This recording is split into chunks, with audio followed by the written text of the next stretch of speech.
day filled with symbolism and high-stakes diplomacy. US President Donald Trump and Japanese Prime Minister Sanae Takaichi signed two major agreements at Tokyo's Akasaka Palace, one marking the start of what they called new golden age of US-Japan relations and another on critical minerals cooperation. Let's decode the key highlights and what these deals mean to the United States and Japan ties.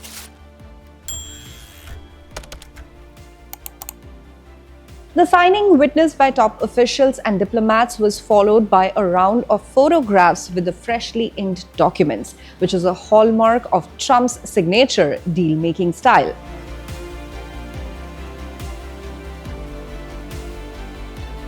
Moments after signing the documents, President Trump lavished praise on Japan and its newly elected leader. He said Japan is an ally at the strongest level. POTUS also hailed Sanae Takaichi, who became Japan's first female prime minister just last week, stating, "You are one of the greatest prime ministers. This is a big deal for Japan to have a female leader." The meetings, steeped in history and symbolism, reflected a mix of personal admiration, diplomatic ambition, and strategic alignment between Washington and Tokyo.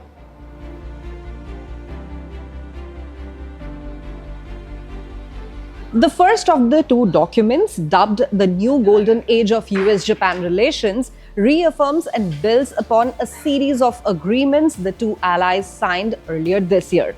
According to the text, the leaders noted with satisfaction swift and continued efforts by both the countries and confirmed their strong commitment to implementing this great deal.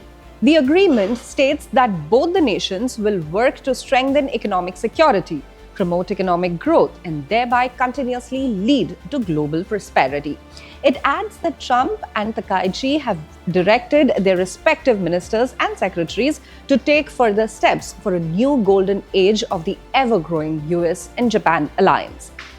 While the new paperwork is rich in symbolism, analysts note that it primarily reaffirms previously signed trade and investment deals.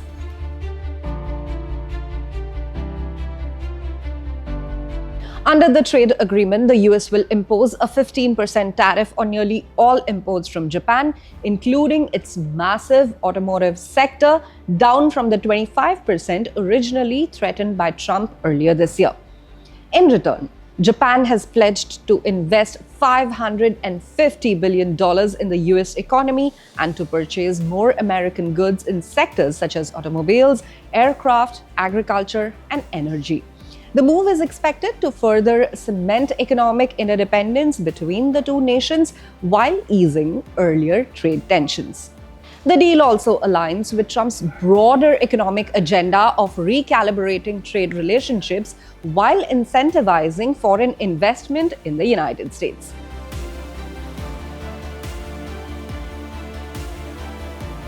Now let's take a look at the Critical Minerals Pact.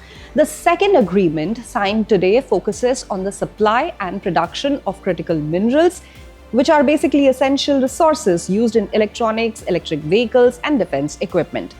Under the new framework, Washington and Tokyo have agreed to coordinate policy, trade measures, and investments to support joint production and diversification of supply chains. The US has been racing to reduce its reliance on China, which holds a near monopoly in processing of critical minerals and recently imposed export restrictions. In the past few weeks, the United States has also inked similar pacts with Malaysia, Thailand, and Australia, signaling a global effort to secure mineral independence. Japan, meanwhile, is known to possess vast undersea deposits of rare earths, though much of it remains difficult to mine due to technical and environmental challenges.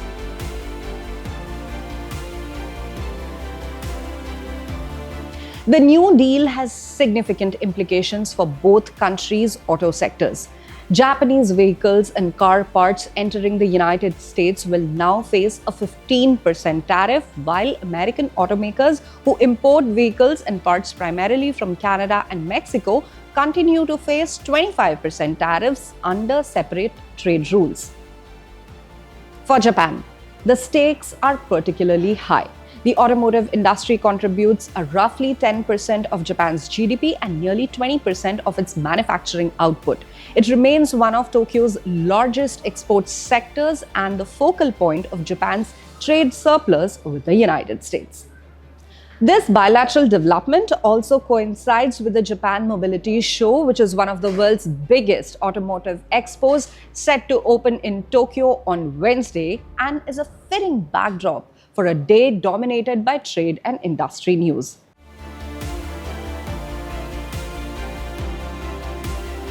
The dual signings today represent both a symbolic reset and a practical deepening of US-Japan relations under Takaichi's leadership. For Trump, it reinforces his foreign policy narrative of strong alliances built on clear economic exchange. For Japan, it marks a moment of national pride as Sanae Takaichi cements her place in history, not just as Japan's first female prime minister, but as a leader stepping confidently onto the world stage.